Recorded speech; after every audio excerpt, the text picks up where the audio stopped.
Seja bem-vindo a mais um episódio do programa Bíblia Aberta, onde, como sempre, a Palavra de Deus, a Bíblia, está sempre ao centro do nosso estudo e também das nossas conversas. Mais uma vez, gosto de relembrar que estamos disponíveis nas diferentes plataformas. Estamos no canal 186 da Mel, estamos também disponíveis, portanto, no canal da Novo Tempo Portugal, no YouTube, e também nas ondas da rádio RCS, na onda 91.2 da área da Grande Lisboa. Esta semana continuamos, obviamente, a estudar, então, a Palavra de Deus, analisando alguns dos personagens que testemunharam e testificaram da pessoa maravilhosa de Jesus. Em cada um destes incidentes é interessante vermos que são revelados alguns aspectos de quem Jesus verdadeiramente é. Em conjunto, cria-se também uma visão mais profunda do Messias Jesus Cristo. Mais uma vez, faço-me acompanhar por um ilustre painel de convidados e também de residentes que estão aqui connosco. Quero dar as boas-vindas ao pastor Pedro Esteves. Bem-vindo, Pedro. Olá, Tiago. Quero também dar as boas-vindas à pastora Ana dos Santos. Bem-vinda, Ana, mais uma vez. Tiago. E temos hoje também a preciosa companhia do pastor António Carvalho, que também nos acompanha neste programa. Bem-vindo, António. Obrigado.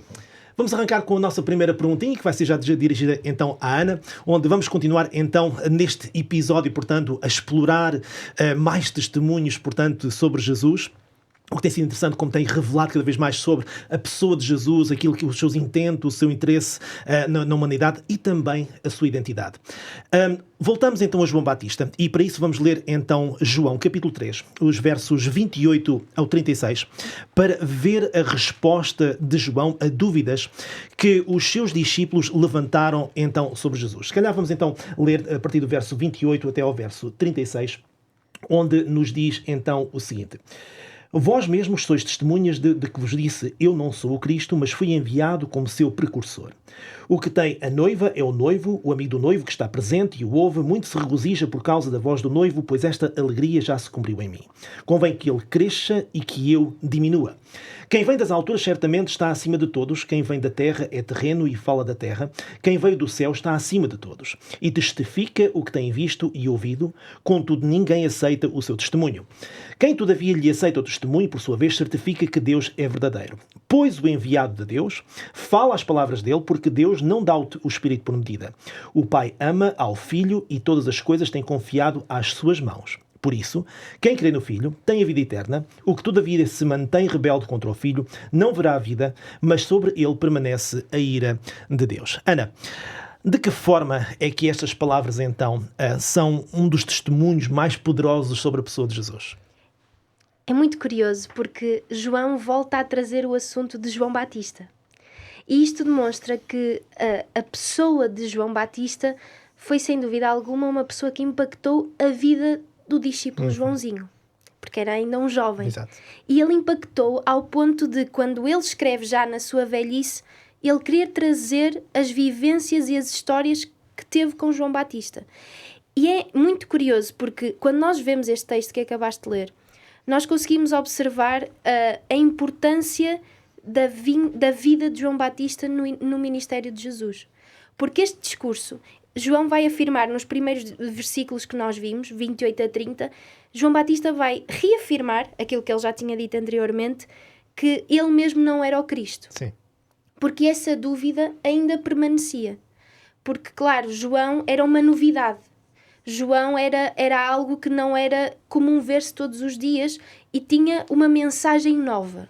Apesar de que nós sabemos que os essénios praticavam uma mensagem bastante parecida do arrependimento e etc., mas João deu uma cor e uma vida à mensagem do arrependimento e a uma vida sem pecado como ele pregava. Mas é interessante, quando nós observamos estes versículos, nós percebemos que este testemunho de João Batista foi necessário para que houvesse realmente este corte de ideia, de conceito de que ele, porventura, poderia ser o Messias e ele apontasse realmente para quem é que era o Messias. Já o tinha feito, mas volta a reforçar. E se nós continuamos a ver estes versículos, nós vemos que João vai reconhecer a missão de Jesus, vai dizer que a missão de Jesus é diferente da sua, e ele vai comparar o noivo, o amigo do noivo, as coisas do céu, as coisas da terra, aquele que é do céu, aquele que é da terra. Ou seja, ele vai fazer uma completa distinção entre o seu ministério, a sua vida, e o ministério daquele que era o Messias. E quando nós vamos para o versículo 31, a 33, o 34 e o 36, nós vamos ver que realmente João vai reconhecer Jesus como o Messias, como o que vem do alto, como o que é superior, e vai também enfatizar que Jesus é o enviado de Deus e que fala as palavras do próprio Deus. Mas há 4 elementos, ou 5 elementos, que são bastante importantes nós ressaltarmos. O primeiro, obviamente, é esta questão de que ele reconhece Jesus como superior a ele, e há um reconhecimento também de é necessário que ele cresça e eu diminua, porque a minha missão era preparar o caminho para que ele realmente pudesse avançar, e é também necessário e é interessante observarmos que João não busca glória para si mesmo. Ele, como precursor do Messias, poderia em algum momento achar, não, pronto, ele vai ter um ministério até frutífero aqui, porque eu já... E João nunca, de maneira alguma, vai centrar os seus olhos para ele mesmo. Não puxa glória para cima dele próprio, não é? Nunca puxa. E claro, ele vai destacar a origem de Jesus, e é interessante, porque o Evangelho de João começa com o discípulo a falar de que Jesus é Deus. E agora João Batista, neste discurso, vai voltar a destacar que a origem de Jesus não é terrena. Exato. Ou seja, aquilo que João, o discípulo, vai escrever anos mais tarde, no início do seu Evangelho, não era uma novidade, porque até João Batista falava sobre isso. João Batista tinha essa noção de que Jesus veio antes dele, como existe esta expressão noutros versículos. Temos também o testemunho da autoridade divina de Jesus, que nestes textos que acabaste de ler, João vai ressaltar. E também um ponto interessante é Deus não dá o Espírito por medida. Ou seja, há uma questão de que João transmite uma plenitude do Espírito em Jesus. Certo. E isto é muito interessante, é um ponto interessante que nós continuaremos a estudar, a questão da plenitude do Espírito, etc. Mas é completamente, como que está a dizer que Jesus é completamente investido pela presença e pelo poder de Deus, e que ele mesmo tem essa autoridade por ser Deus, mas que o Espírito trabalha também. Exato. E o último ponto que gostaria de ressaltar é que a salvação que existe através desta fé em Jesus. Porque este texto que nós acabámos de ler acaba no versículo 36 a dizer: aquele que acredita no Filho tem a vida eterna. Ou seja, há uma ligação entre ter esta fé no Filho e a salvação. E João vai culminar este testemunho sobre o Messias, sobre Cristo, com a verdade central de todo o Evangelho. João Batista vai dizer que a salvação vem unicamente por meio de Jesus. E quando nós olhamos e percebemos que o seu sucesso de João Batista não era nada mais do que algo que Deus encaminhou, porque João teve sucesso no seu ministério, apesar da morte, mas João teve sucesso na preparação do caminho.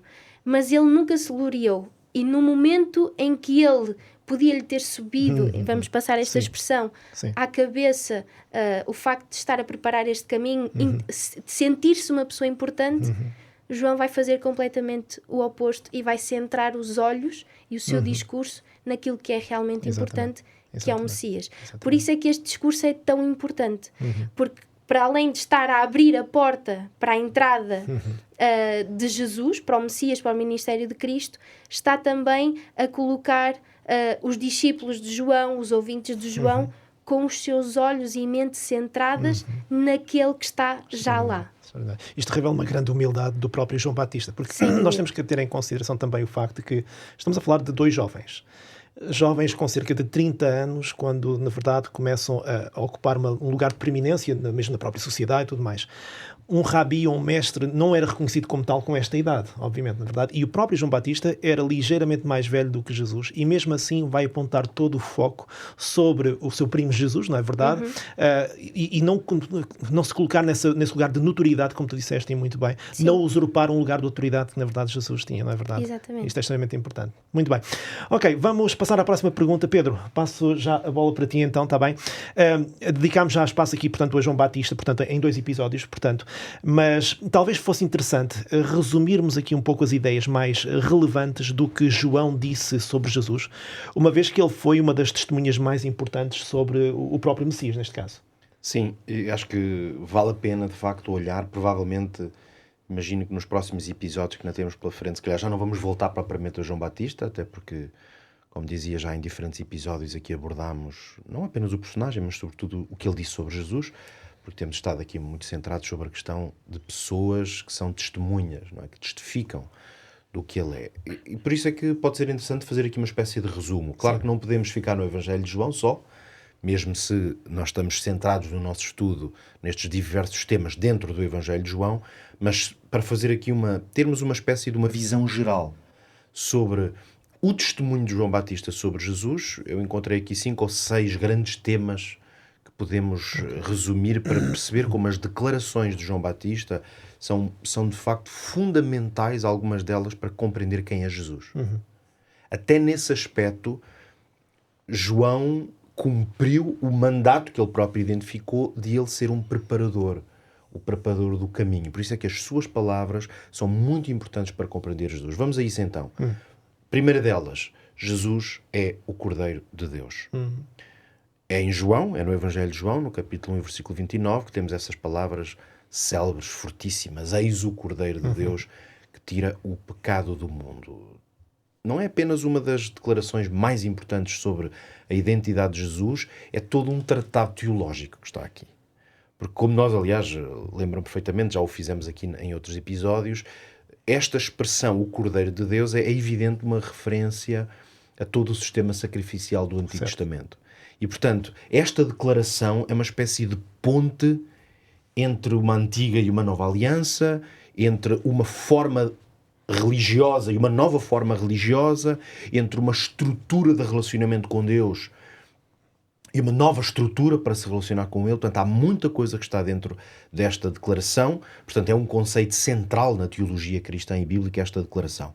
Segunda declaração importantíssima, aliás, o tema do Espírito Santo é um tema central nesta ligação entre João Batista e entre Jesus.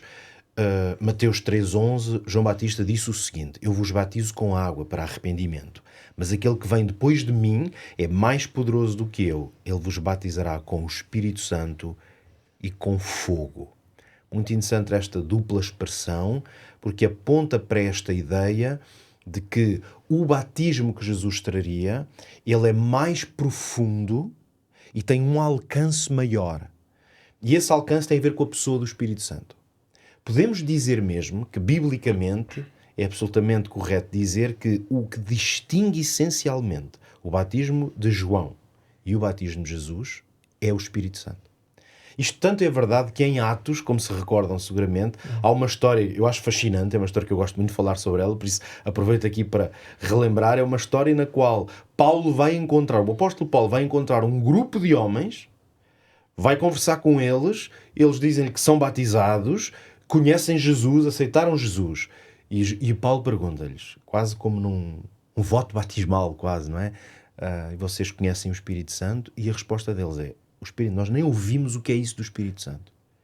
E quando eles dizem isto, é interessante que o apóstolo Paulo vai dizer assim, bom, então alguma coisa está errada. Porque se vocês são cristãos e estão batizados e não conhecem o Espírito Santo, Paulo vai dizer, alguma coisa aqui não está correta. Então pergunta-lhes, então, em que é que vocês foram batizados? Como se a ausência de compreensão do Espírito Santo fosse incompatível com a ideia de estar batizado. E é aí que eles vão ser claros de dizer, fomos batizados no batismo de João. Eu estou a rever esta história porque ela tem muito a ver com esta afirmação. Porque João disse claramente, eu vou batizar num contexto, mas vai haver um outro batismo. E é o Espírito Santo que é o vínculo desse batismo. E nós sabemos como é que essa história termina. Paulo vai dar um estudo bíblico, que no fundo vai fazer ensino bíblico e vai rebatizar aqueles homens todos. Ou seja, o batismo de João, por Paulo, não foi considerado como suficiente para essa transformação total. E então batiza-os e depois o Espírito Santo vem sobre eles. Ora, esta história é no fundo uma aplicação do que João tinha advertido, de que o batismo do Espírito Santo e do fogo, portanto que é um batismo de poder, era Jesus que o ia conceder, mas através da presença do Espírito. Outra afirmação importantíssima de João Batista sobre Jesus é que ele é o noivo. E aqui nós vemos, João é também um precursor de grandes afirmações sobre Jesus. Nós já vimos, é o Cordeiro de Deus, é quem batiza com água com o espírito e com o fogo, e é o noivo, que é uma metáfora que depois é explorada ao longo da Bíblia. O próprio Jesus usa essa metáfora em parábolas, mas João é o precursor dessa afirmação. Foi nas palavras que tu leste há pouco, não é? Ana explorou, claro, esse texto como um todo. Relembrando, João disse: aquele que tem a noiva é o noivo, mas o amigo do noivo regozija-se com a voz do noivo. Portanto, João vai identificar o quê? Esta metáfora sublinha o relacionamento que é necessário que exista entre Cristo e o seu povo e a sua igreja. Portanto, esta expressão coloca Jesus como aquele com quem a noiva, o seu povo, a igreja, precisa de se relacionar. Outra afirmação muito importante de João Batista sobre a identidade de Jesus é declará-lo como o Filho de Deus. Voltamos aqui ao Evangelho de João, lá no princípio, capítulo 1, versículo 34. João disse: eu vi e testifico que este é o Filho de Deus. Esta declaração também é muito importante porque é uma declaração explícita sobre a divindade de Jesus. Exato. Não temos tempo para explorar isto com grande profundidade. Para algumas pessoas causa eventualmente uma certa confusão a ideia de ser filho, portanto, como se ele não fosse Deus ou fosse menor, mas é que ser filho de Deus é uma questão de filiação. Portanto, a afirmação de que Jesus é filho de Deus é dizer, ele não se trata de um grande mestre apenas, de um profeta, de um grande homem. Trata-se de um ser que, na verdade, a sua filiação está diretamente relacionada com Deus. Por isso é uma afirmação da divindade de Cristo. Não podemos esquecer que João, se houvesse alguma dúvida, se a afirmação ser filho de Deus era a menorizar Jesus, é só lembrarmos de que o Evangelho de João começa por dizer que ele é Deus. Que ele é Deus. No princípio. O Verbo Exatamente. estava com Deus, o Verbo era Deus. Portanto, diante desta primeira afirmação, é como a lente que permite ler todas as outras. Portanto, uma vez que a seguir diz ele é filho de Deus, ele é Deus, significa que ser filho de Deus é aquele que tem uma filiação em Deus. E a minha última nota sobre estas grandes declarações de João sobre Jesus está em Mateus 3,12. É um pouco menos falada talvez, e eu escolhi terminar com ela porque acho que ela é muito importante, porque João vai declarar que Jesus é o juiz eterno, e de que é ele que vai ter o papel de julgar. Eu vou relembrar essas palavras. Mateus 3,12. A sua pá ele tem na mão e limpará a sua eira e recolherá o seu trigo no celeiro, mas queimará a palha com fogo. Portanto, João vai usar também uma metáfora bíblica muito conhecida de que o trigo e o joio, ou o trigo e a palha, são separados. Portanto, é uma afirmação que se refere a quê? Ao papel de Cristo no julgamento final. Porque esta imagem, esta metáfora, não está a falar de coisas que vão acontecer agora. Porquê é que sabemos que é o julgamento final? Porque o próprio Jesus disse, a propósito, por exemplo, da parábola do trigo e do joio, ele disse, não colham já o joio e não o destruam já. Deixem-no ficar na terra até ao fim. E quando o Senhor vier colher, só na ceifa é que haverá essa separação.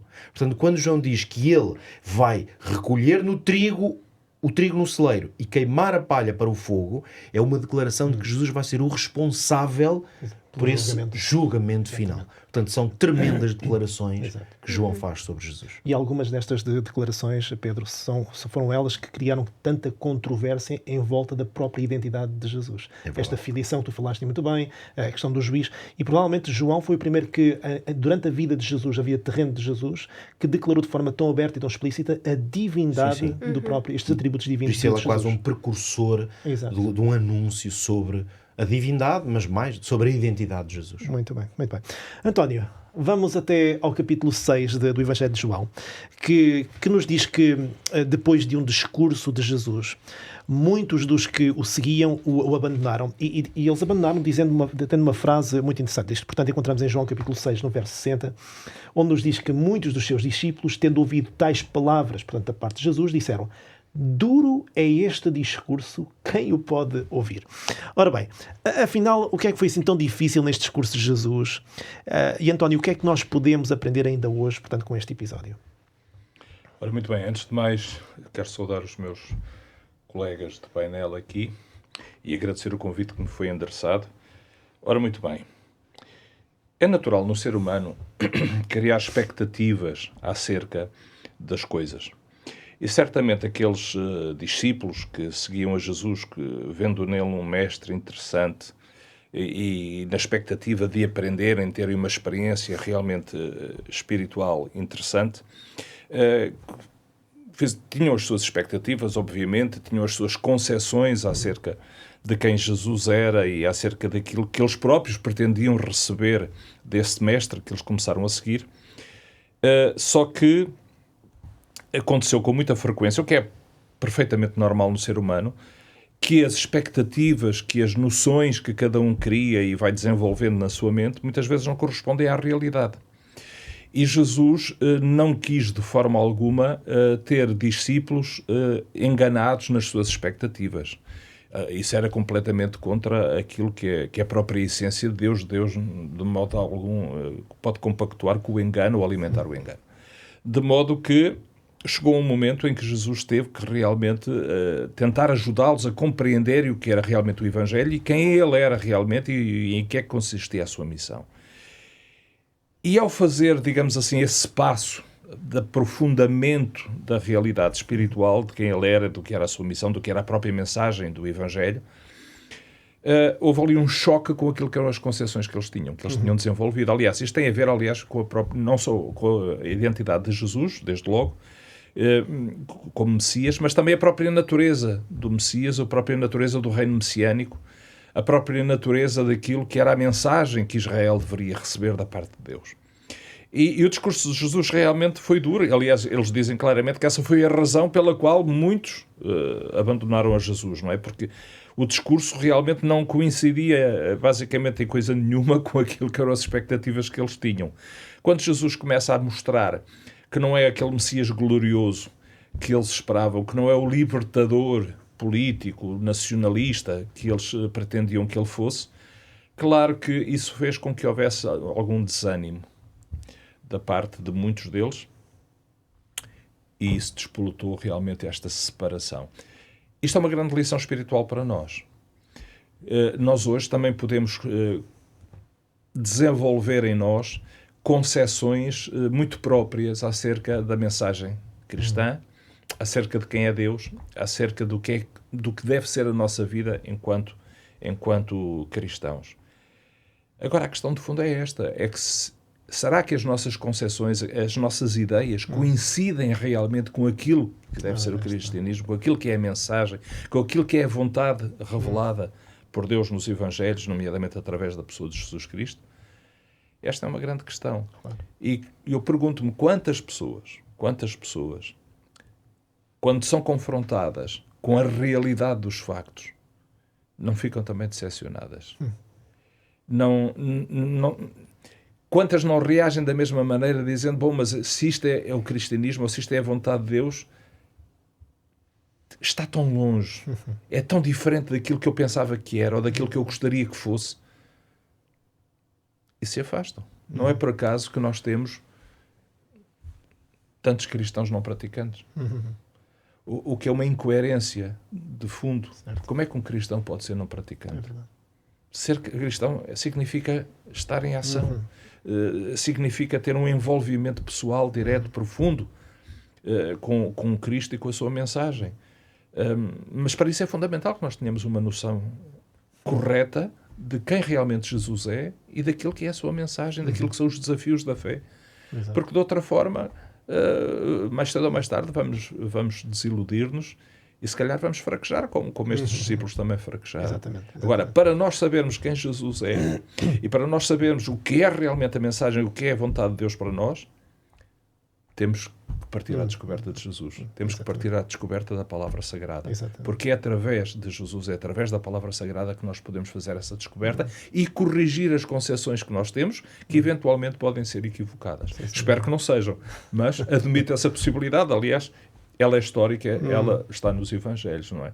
Foi a decepção que levou essas pessoas a afastarem-se de Jesus naquele momento. António, acho que isso reflete um bocadinho aquela tentativa, muitas vezes, do ser humano de moldar um Deus à sua própria imagem. Isso é muito humano. Nós temos uma tendência, se calhar nem nos apercebemos disso, mas nós temos uma tendência muito forte de criar um Deus à nossa imagem, à nossa semelhança. Quando a Escritura, aliás, nos diz que é o contrário. Nós é que fomos criados à imagem e semelhança de Deus, mas nós revertemos as coisas e queremos criar realmente um Deus à nossa imagem. E desenvolvemos concepções, ideias, realmente forjadas nesta perspectiva de que é um Deus que tem que sentir como nós, é um Deus que tem que pensar como nós, é um Deus que tem que querer como nós, e às vezes até nas nossas preces nós refletimos esta realidade, porque queremos que Deus faça não aquilo que Ele deve fazer, aquilo que Ele sabe que tem que fazer, mas aquilo que nós queremos que Ele faça. Sem dúvida, sem dúvida. Como se Deus se tivesse que limitar, que se diminuir, diria até, aquilo que é a nossa realidade, as nossas concepções, as nossas ideias, as nossas vontades. É interessante que, quando olhamos para o capítulo 6 de João, podemos questionar-nos o que é que afinal foi tão duro no discurso, o que é que foi assim. Nós, com uma leitura, claro, muito distante, e com a visão que temos hoje sobre Jesus, quando lemos as palavras de Jesus naquele discurso, em princípio nada ali parece muito... São palavras bonitas, inspiradoras, mas é interessante. Jesus a certa altura vai dizer coisas como: é preciso comer a minha carne e beber o meu sangue. Nós, quando lemos estas palavras, porquê é que elas não nos causam nenhum choque? Porque nós entendemos-las espiritualmente. O que dá a entender de que...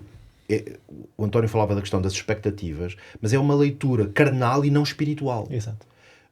Portanto, eu quando leio o texto de João 6, o único entendimento que posso ter é que eles só podem ter achado o discurso horrível e duro porque devem ter feito uma leitura literal. Exato. Agora, imagina alguém dizer: vocês têm que comer a minha carne e beber o meu sangue. Quer dizer, aqui... Se leres isto literalmente, o indivíduo está louco. Portanto, é uma cegueira espiritual que está aqui em causa, que é incapaz de perceber o alcance do que Jesus dizia. Exato. Talvez nós hoje, muitas vezes, também possamos, noutras dimensões, ter uma certa cegueira espiritual para não conseguir entender a dimensão espiritual ou o alcance de algumas palavras, de algumas verdades até da Bíblia. E, portanto, quando lemos numa outra onda, numa outra sintonia, as coisas parecem estranhas. É por isso que está escrito que as coisas espirituais se entendem espiritualmente pelo Espírito, não é? Porque de outra forma... Mas lá está, quando nós construímos, quando nós desenvolvemos as nossas concepções humanas, nós não estamos a desenvolver uma concepção espiritual, estamos a desenvolver uma concepção pessoal, que é a nossa, muito nossa. E temos que perceber que Deus está para além de nós e que somos nós que temos que aprender dele. E temos que subjugar sempre as nossas perspectivas, as nossas conclusões, até os nossos quereres, à vontade de Deus. Porque de outra forma estamos a querer limitar Deus àquilo que nós somos individualmente. E claro que isso está completamente errado. Mas isto tem a ver também, e sobretudo, aliás, essa era a questão também relacionada com o João Batista, que há pouco se falava, não é? Daquilo que são as nossas perspectivas. A esperança messiânica era tão forte, e estava tão definida na cabeça das pessoas daquele tempo, e não coincidia com aquilo que a Escritura revelava, que criou ali um choque. E muitas confusões, muitos equívocos. Só o facto de pensarem que o profeta, que era o Messias, quando ele realmente até tinha uma mensagem em muitos aspectos messiânica, mas não era, e ele disse-o claramente que não era o Messias, isso até nos ajuda a perceber que as pessoas às vezes até têm dificuldade em perceber aquilo que se está a dizer. Porque ele estava a dizer que não era o Messias e eles insistiam. Então quem és? Porque eles ficaram baralhados. Então, se não és o Messias, quem és, afinal de contas? Somente um profeta, é que a tua mensagem como profeta não coincide com a mensagem profética do passado, não é? Exatamente. Era um profeta que tinha uma mensagem muito messiânica. Sem dúvida nenhuma. Muito bem, meus amigos, obrigado. Prezados amigos, não se afastem, não vão para muito longe, porque já de seguida temos aqui uma oferta muito especial para si. Quero aproveitar esta ocasião para lhe relembrar que estamos com esta oferta que não vai querer perder. Temos, portanto, este manual de estudo, eu creio, revelando a palavra de Deus. É um manual de estudo que tem muitas das respostas, provavelmente, que gostaria de saber à luz da Bíblia, porque só falamos exatamente com a Bíblia na mão. Então, queremos disponibilizar-lhe, portanto, este manual de estudo para si, para os seus, para a sua família e para algum amigo, na verdade, com quem tem tido algumas conversas sobre a Bíblia e que, se calhar, gostava de encontrar mais respostas que ainda não respondemos aqui no nosso programa. Pois bem, então, este manual é o tal que tem o preço que não pode negar. É gratuito. É só telefonar telefonar, entrar em contato connosco através da linha do número 933-939291. Volto a dizer, tome nota, 933-939291 e solicite então este manual que teremos todo o gosto em fazer chegar até si, para si ou para os seus, ou para com quem quiser exatamente partilhar então este mesmo manual. Bom, meus queridos, o estudo está ótimo, estamos a aprofundar bastante, portanto, sobre estes elementos que nos surgem então do livro do Evangelho de João, e vou já passar então aqui a próxima pergunta para a Ana, porque nós em João, e aliás em todos os Evangelhos, na verdade, nós temos vários relatos que nos falam da relação do pai com o filho com o pai.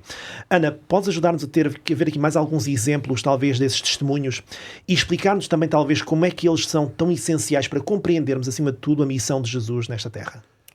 Sim, esta pergunta é muito profunda a nível teológica, porque não vou conseguir resumir apenas ao Evangelho de João, teremos que ir a outros Evangelhos, claro. Mas nós conseguimos perceber que há dois momentos no ministério de Jesus que o Pai realmente aparece e é audível aquilo que ele fala.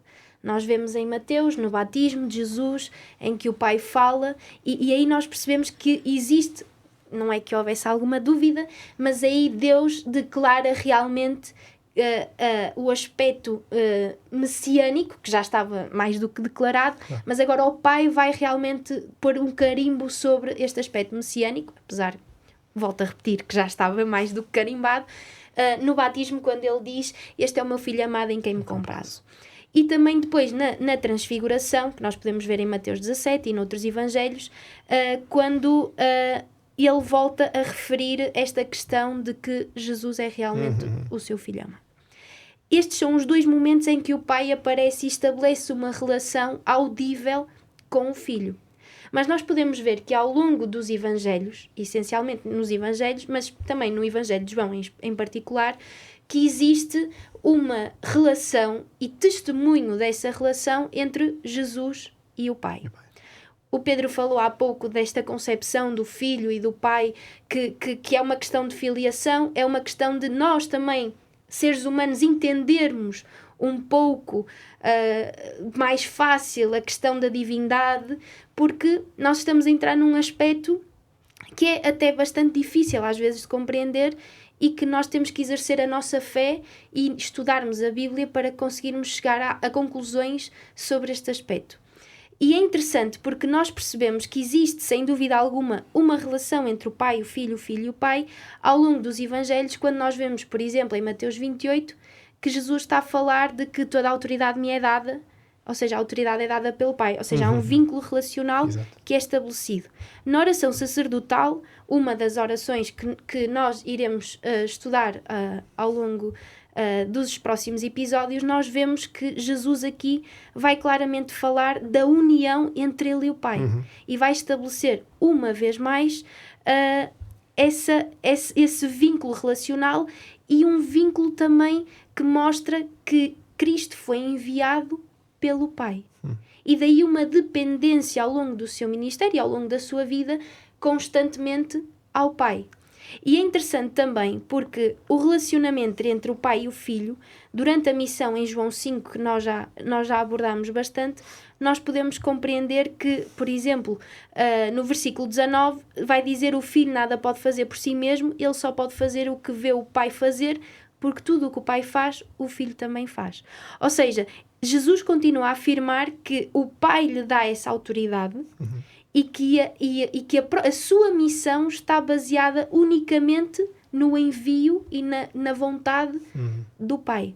Quando nós olhamos para tudo isto, vemos a ressurreição de Jesus, vemos a exaltação do próprio Jesus após a ressurreição, nós percebemos que o ministério de Cristo teve um propósito específico. E percebemos que Jesus, no seu ministério, apesar de ser Deus, como nós temos vindo a estudar e a falar bastante neste tema, ele, se nós fôssemos a Filipenses, íamos perceber que existe um esvaziar dele mesmo e há uma dependência constante do Pai.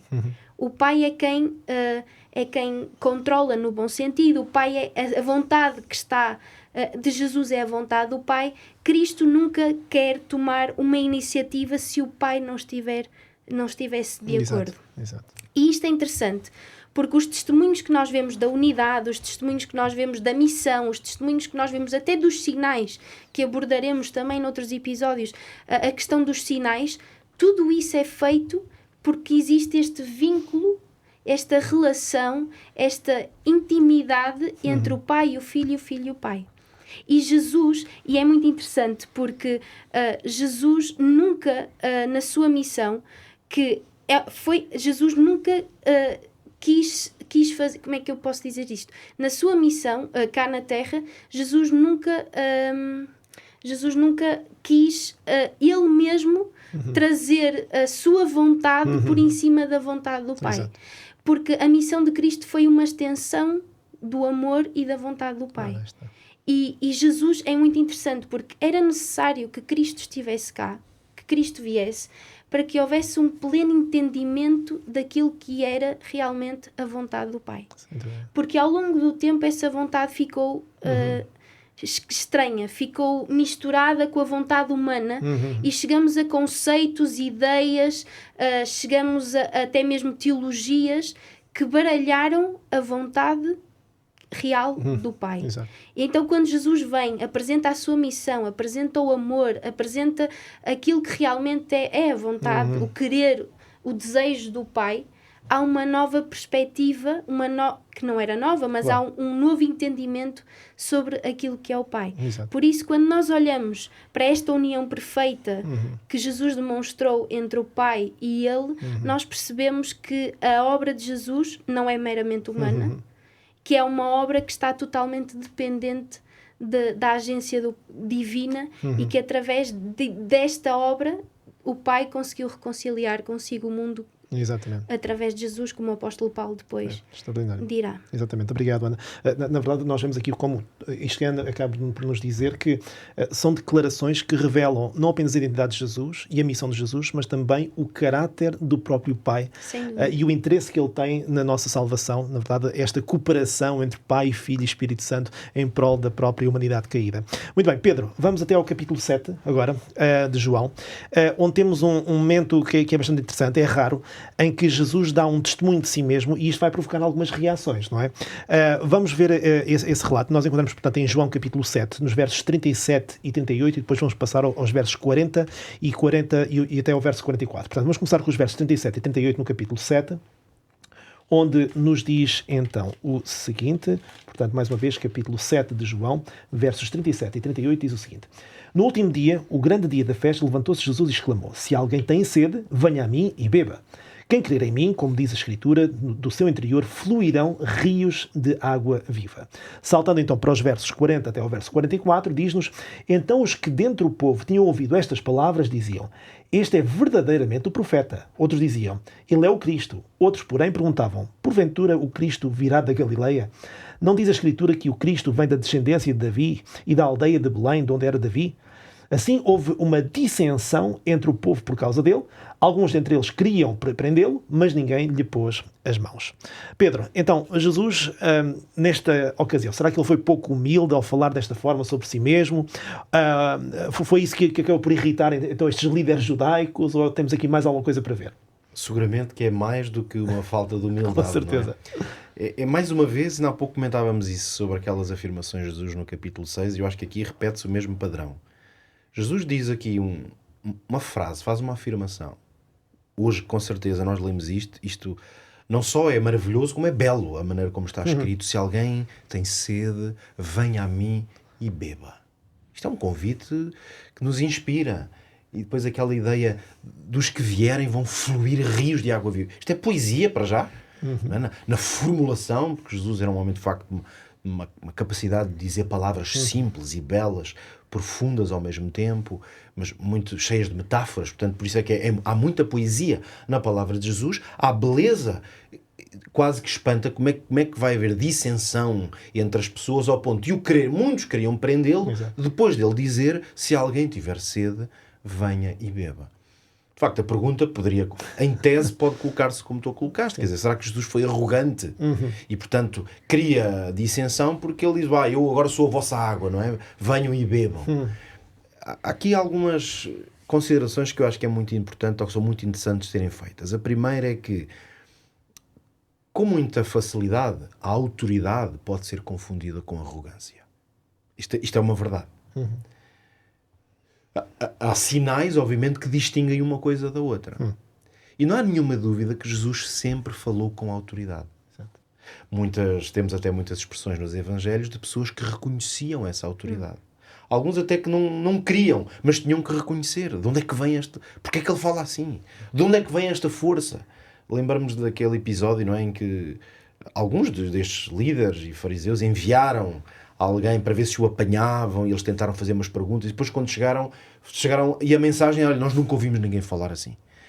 Portanto, há uma autoridade na pessoa e nas palavras de Jesus que é uma evidência. A autoridade nunca é arrogância se for uma autoridade justa, boa, aplicada da maneira correta. Essa sempre foi a autoridade de Jesus. Ela pode ser comparada, por exemplo, com a autoridade de um pai ou de uma mãe diante de um filho. A autoridade de um pai e de uma mãe é uma coisa bela, porque revela amor, porque protege e conduz. Todos nós sabemos que uma criança, se não for conduzida, torna-se um rebelde. Não há nada a fazer. Isso é a natureza humana no seu pior e é a prova de que a educação é talvez a mais bela de todas as artes. Porque há artes que é pegar num pedaço de barro e dar uma forma. Ou numa pedra fazer uma magnífica escultura. Mas a educação é esculpir uma vida, um cérebro, um coração. É preciso autoridade para fazer isto. Por isso, um pai e uma mãe que dão ordens não estão a ser egoístas. É exatamente o contrário. Nem estão a ser arrogantes. Estão, na verdade, a usar de uma autoridade que é serviçal.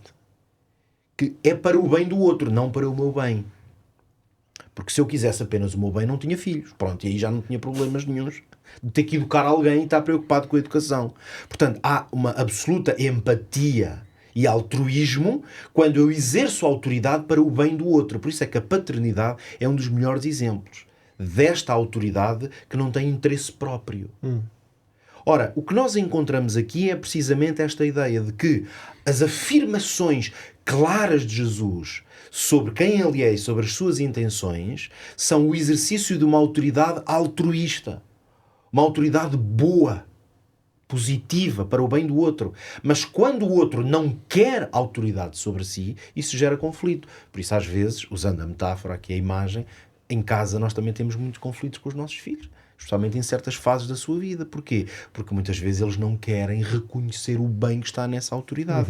Pronto, e geram-se esses conflitos. Muitas vezes são importantes também para o crescimento, não é?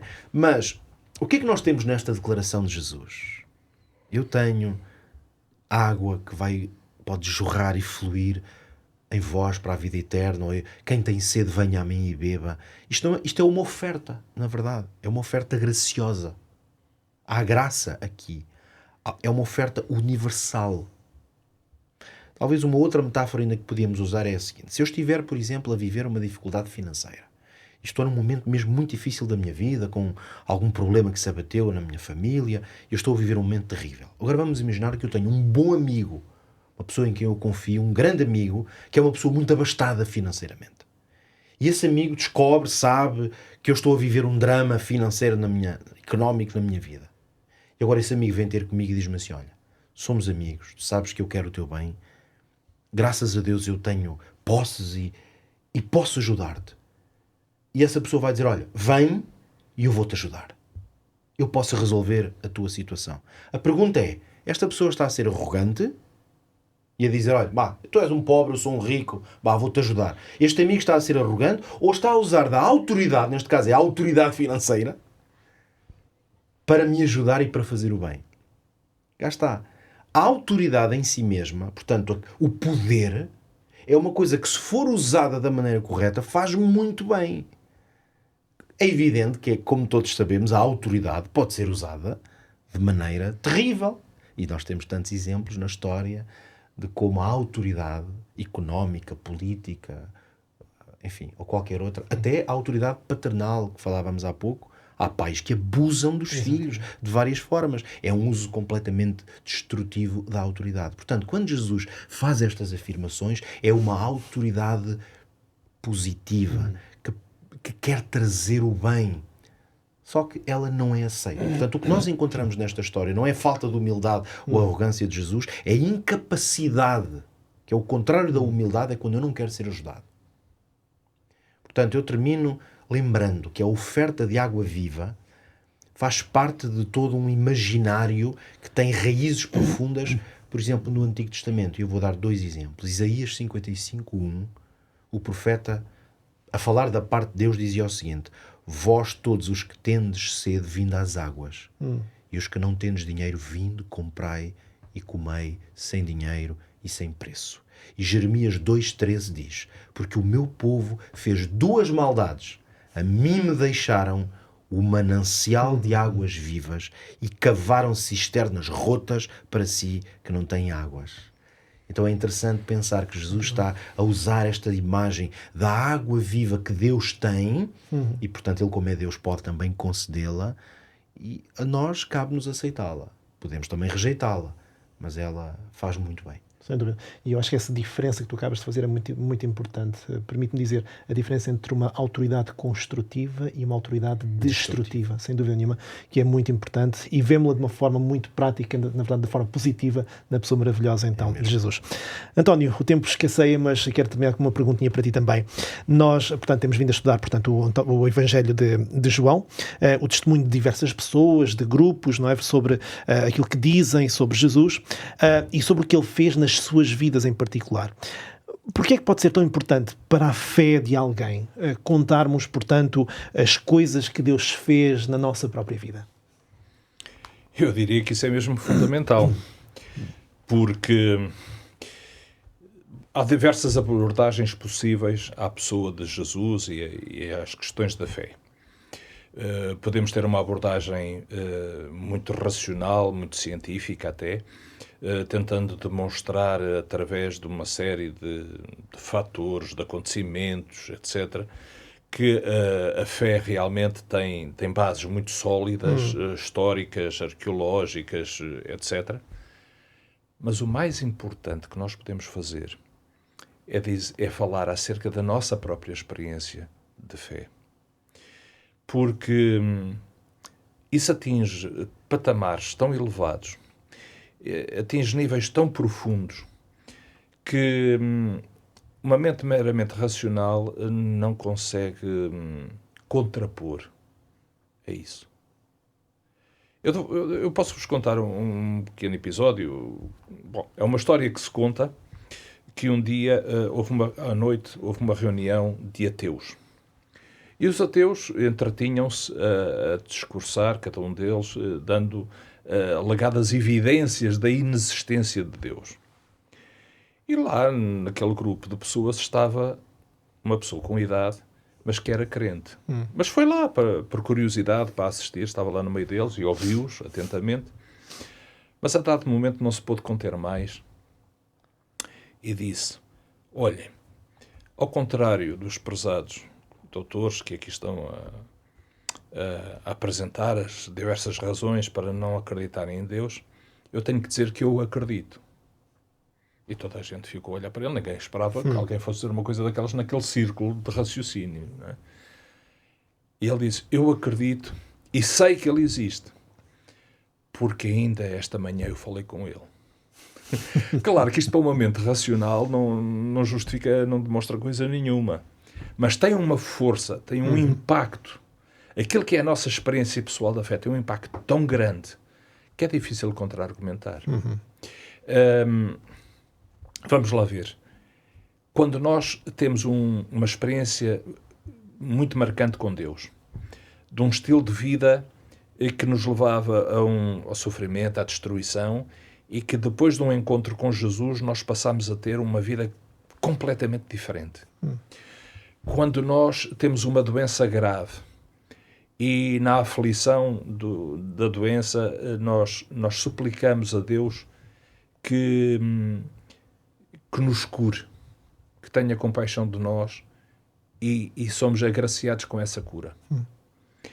O testemunho que uma pessoa destas faz tem um impacto tremendo sobre as outras. É uma experiência pessoal. E, na verdade, há coisas que a fé explica que a ciência não consegue explicar. Porque a fé é metafísica. A ciência está no domínio do físico, da matéria. A fé vai para além da matéria. A fé vai até àquele que criou a matéria, que criou todas as coisas. Aliás, essa mensagem é tipicamente joanina, não é? Logo no início do Evangelho de João, está claro que Deus criou todas as coisas, não é? E até identifica a pessoa divina que o fez, que foi o próprio Jesus de quem temos estado a falar. Portanto, a experiência pessoal da fé é tremendamente forte para dar testemunho. Porque, ao mesmo tempo, mesmo inconscientemente ou indiretamente, faz um desafio à pessoa que está a ser interpelada ou que está a assistir a esse testemunho, que é: eu fiz esta experiência, tu também a podes fazer. Aquilo que eu recebi de bom na minha vida, conhecendo a Jesus ou dedicando a minha vida a Ele, tu também podes experimentar. Há aqui um desafio que leva as pessoas a terem que tomar uma posição. Aceito, não aceito, vou experimentar, não vou, porquê? Portanto, perante uma situação destas, eu acho que ninguém consegue ficar completamente indiferente, porque mesmo que reaja negativamente e que não aceite o convite, ou que não se aperceba até no momento desse convite, depois a memória lá vai continuar a ideia a trabalhar. Mas realmente aquela pessoa, eu até conhecia, por exemplo, imaginemos um alcoólico. O indivíduo está completamente recuperado, é uma pessoa diferente. Ou uma pessoa que tinha uma vida desgraçada por outra razão qualquer, e agora é uma pessoa completamente distinta daquilo que foi no passado. Como é que se justifica isso? Não é? Estas experiências muito marcantes da fé são testemunho tremendo. Aliás, o Evangelho está repleto de experiências destas, não é? Aquele episódio, por exemplo, do filho que era cego e que depois passa a ver, e as autoridades querem saber como é que, se ele era mesmo cego, se não era, aquele debate todo, afinal se calhar não era cego, mas era mesmo, e quem o conhecia sabia que ele era cego, e agora havia o paralítico que não tinha movimento e agora tem, o que estava morto e depois ressuscitou. Quer dizer, quando as pessoas são confrontadas com este tipo de experiências, que são muito marcantes e são muito pessoais, obviamente, isto mexe connosco. E isto mostra até que ponto é que a fé não é uma coisa apenas do plano das ideias ou das crenças. É muito mais profundo do que isso. É muito mais abarcante, é muito mais envolvente. E pode dar um sentido tremendo à vida de cada pessoa que aceita fazer esta caminhada de descoberta de Deus na sua vida. Sem dúvida. Ou seja, aquilo que nós vimos hoje é que tudo isto é um convite a um relacionamento pessoal e uma descoberta pessoal da pessoa do próprio Deus. Em que nessa caminhada e nesse testemunho, muitas vezes, as circunstâncias podem não mudar, mas a mudança verdadeira ocorre sempre no coração da própria pessoa. Exatamente. E isso faz toda a diferença. Sem dúvida. Aliás, a essência do cristianismo é exatamente isto. É relacionamento e transformação da pessoa. Mudando também os seus objetivos. Claro. Pronto, toda a dinâmica da existência da pessoa é moldada a partir desse momento. Muito bem. Pela pessoa de Cristo. Muito obrigado, António. Muito bem, agradeço a vossa participação. Ana, vou-te apenas pedir para fazeres aqui um resumo, apenas numa frase, como é que nós podemos resumir o nosso estudo de hoje? Eu acho que nós podíamos resumir com o convite que falavas ainda há instantes, Tiago, que é todos nós aqui, em algum momento da nossa vida, passamos por uma cegueira espiritual. E o único, como o Pedro usou este termo, mas o único que é capaz de curar essa cegueira espiritual, que muitos não entendem como é que se pode curar, é Jesus. E é algo que eu posso contar a minha experiência, tu podes contar a tua, o Pedro pode contar a sua, o pastor pode contar a sua, mas só vivendo cada um é que vai entender verdadeiramente a autoridade de Jesus, é que vai entender verdadeiramente a missão de Jesus, é que vai entender a identidade de Cristo. Então, o convite que eu deixo após este debate, este estudo da Bíblia, é que realmente cada pessoa possa querer conhecer este Jesus que é capaz de fazer o impensável e o impossível na vida de cada um. Sem dúvida. Muito obrigado. Muito obrigado, Ana. Muito obrigado, António e Pedro. Obrigado pela vossa participação. Para a nossa audiência lá em casa, volto a relembrar que nós temos então esta oferta que você não vai querer perder. Portanto, este manual de estudo, eu creio, revelando a palavra de Deus para si, para partilhar com os seus amigos, com a sua família. Sem dúvida que será uma bênção para todos aqueles que quiserem então aprofundar temas como, por exemplo, os sinais da volta de Jesus, o que é que a Bíblia diz sobre a morte. Você não vai querer perder exatamente aquilo que este manual revela à luz, então, da palavra de Deus. Então, como é que pode solicitar? Mais uma vez, recordo que pode apenas contactar-nos com o número 933-939291. Volto a repetir, tome nota, 933-939291, e através desse número pode, então, solicitar, então, esta cópia, portanto, deste manual de estudo para si e para os seus.